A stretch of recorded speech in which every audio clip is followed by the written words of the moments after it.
Hey, what's up guys? Welcome back to the channel. Today we're going to do a little welding.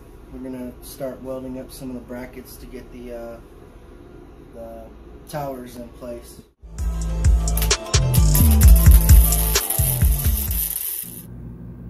But before we do that, I have to check the level of the subframe and towers. Here I'm using the Challenger. Obviously it's set at 0, so now let's see where my towers are on the truck. There it is, close but no cookie. So now I need to figure out how to get the backside down. What is that, about 5 degrees? So let's see if I can do that. Alright. So I know for a fact motor mounts are going there. So what I'm going to do is I'm going to bend up some metal and make a little back plate to follow the edges of the way I cut out. So that way I can box from the top of that plate up to the top of the rail. Alright, so we got the bar in. Came in today. Got the OEM one, if you will.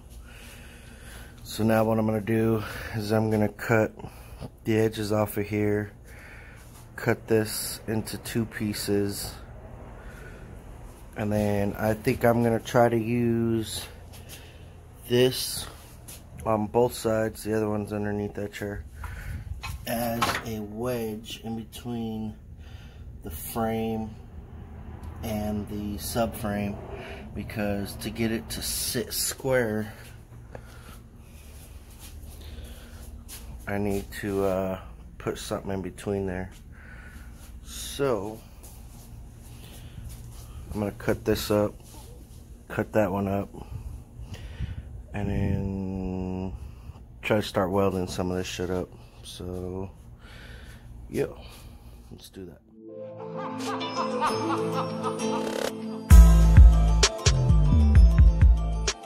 Welcome to Arizona, where your phone overheats and stops recording. But I got them cut in half. These I'm going to use as brackets. Weld this to this to the frame. And then I got these cut out, so I'm going to use those as little kind of bump stops, I guess, if you will, for the distance between here and there.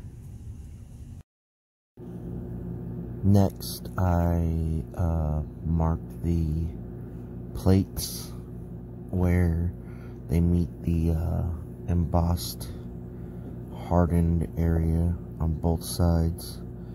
And then what I'm gonna do is actually cut them out and make it to where I can get the edge flush on both sides. Alright, so next what I'm gonna do is I'm gonna pull or push the pins out of these bushings, because I want the frame to sit on this metal to this bushing and the rubber of this one. It's not going to do anything but hold the space in between the frame and the subframe. So as you can see on this one, you have the wrist pins, I guess, if you will, that are protruding. So what I'm going to do is go ahead and push them out.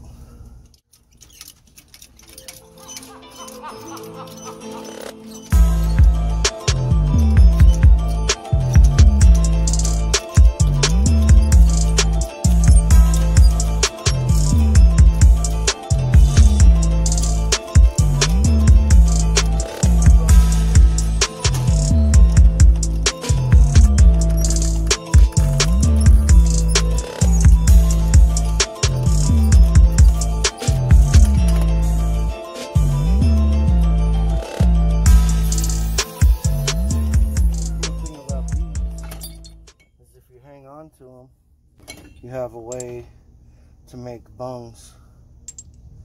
So you could always put, you know, cut it down, make your washer however size you want it.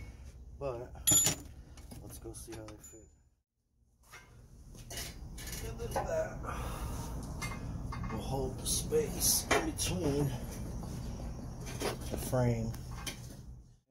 Now with all the weight, I have a nice little about 1.5 inch spacer in the back. All the weight. So I have a little more to come down.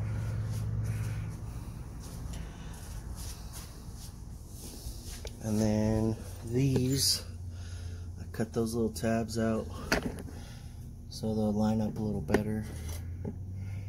And I'm gonna bend these in just a little more to where they touch this. So I'll actually weld that to this. This I'll cut along the frame and weld it.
So I have them welded up, but the only thing I did was weld it to the tower. I didn't weld it to the frame yet because I'm still not sure if I'm gonna move it forward or back or where it's actually gonna sit. Put a bolt in there just to kind of hold it in place. The weight's on it right now, but where the bottom of that meets this is the whole reason why it's there. So what I think I'm going to do is I'm going to weld this to the frame, and then that way once everything's sort of welded into place, if I drop that subframe, those will stay there. Now as far as these, I don't know if I should actually weld them here or drill 4 holes and put bolts. Obviously if I weld it, it's going to be a lot stronger, and then maybe from back here or maybe right behind the perch back, I'll box it in, because remember I still have the plates that are going to go here. I think actually I am going to weld those in because there's not a whole lot else I can do on this part. So yeah, let's tack those. I'll at least tack them. Alright, so in order to get the brake booster set where I need it, it was literally in the same area as the bolts for the bar that runs across. So what I did was I cut that out,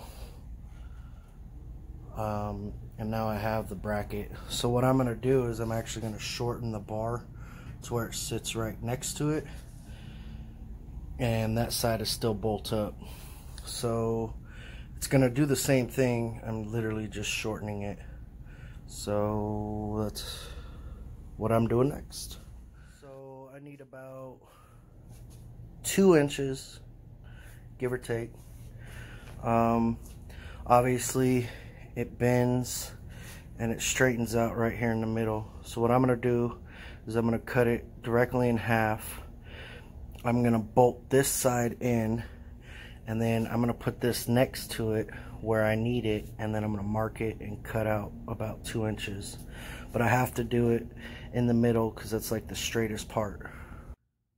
Alright, so I have that side bolted in. That's about where I'm going to weld that in, and that's where I need to cut it. But what I'm going to do is when I cut that piece off, I'm actually going to make the tube a little bit smaller and put it inside of here, so that way I have something in the middle to connect it to, and then I'll weld around it.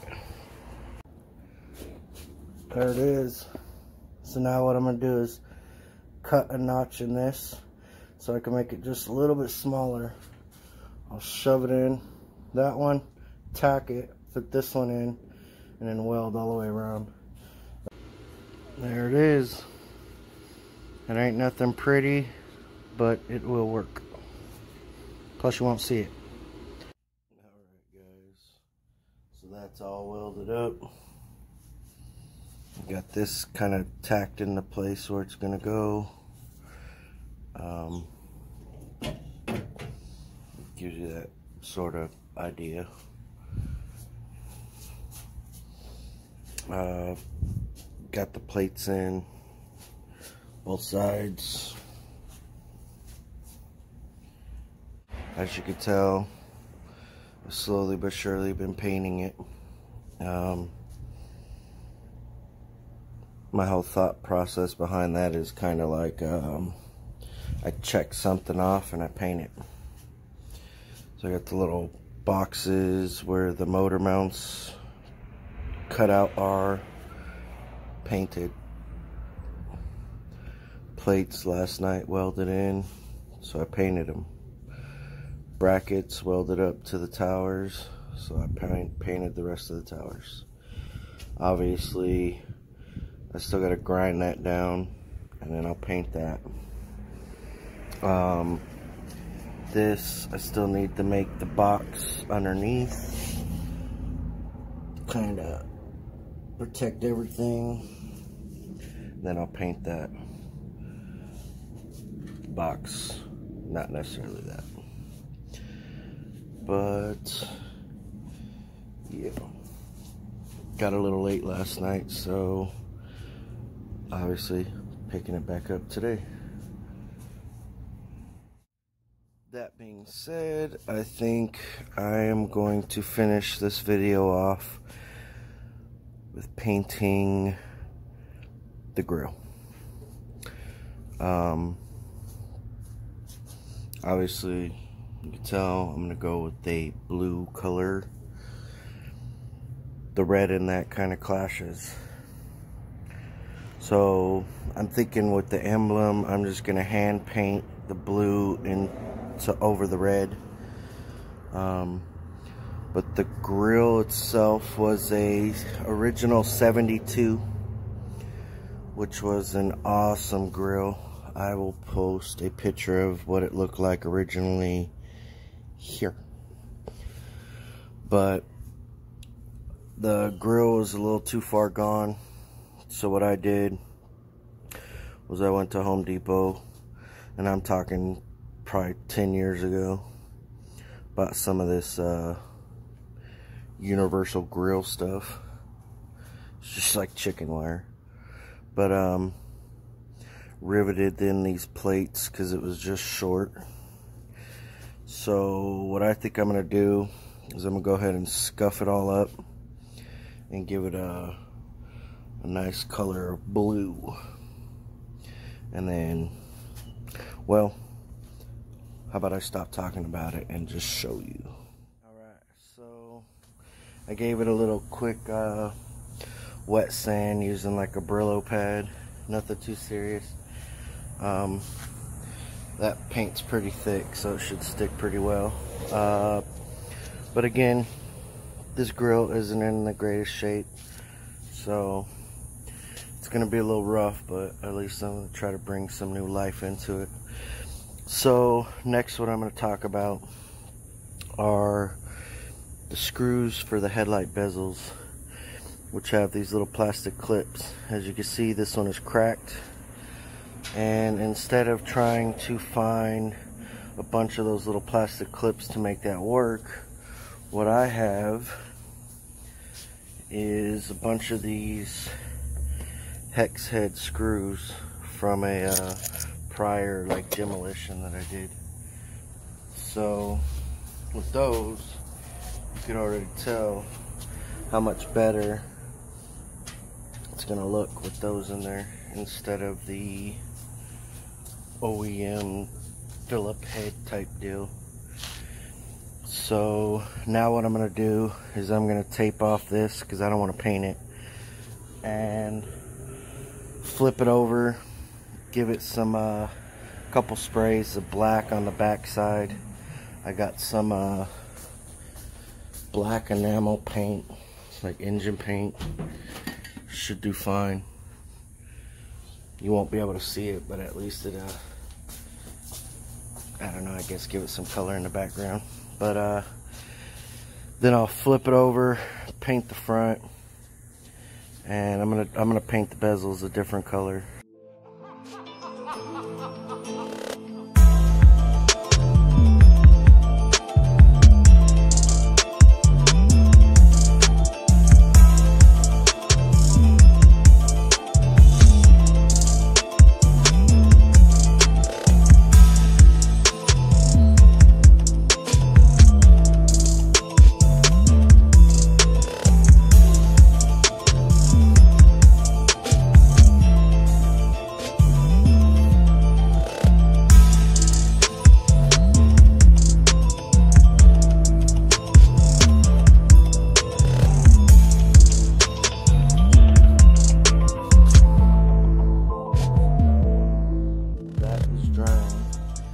I'm actually going to go inside and hand paint this, but I'm not going to tell you what color because it's actually going to be the color of the truck.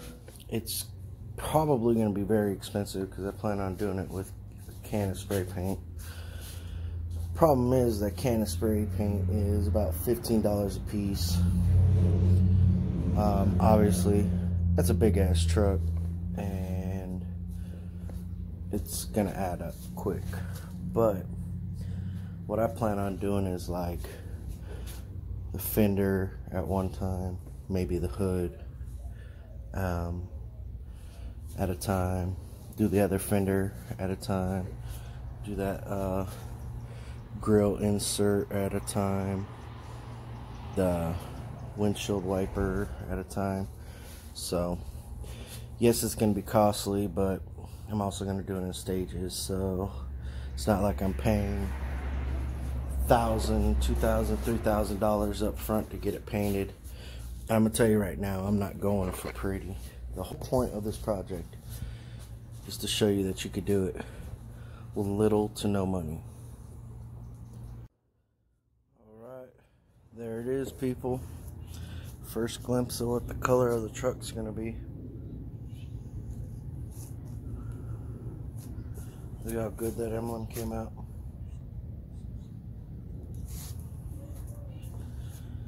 But I think that's going to do it for this week's video, guys. I'm just going to keep on keeping on throughout the week, and then try to post some more videos. But yep, thanks for stopping by. Make sure to drop a like, subscribe, leave a comment. Let me know what you're thinking. Alrighty, y'all. Peace.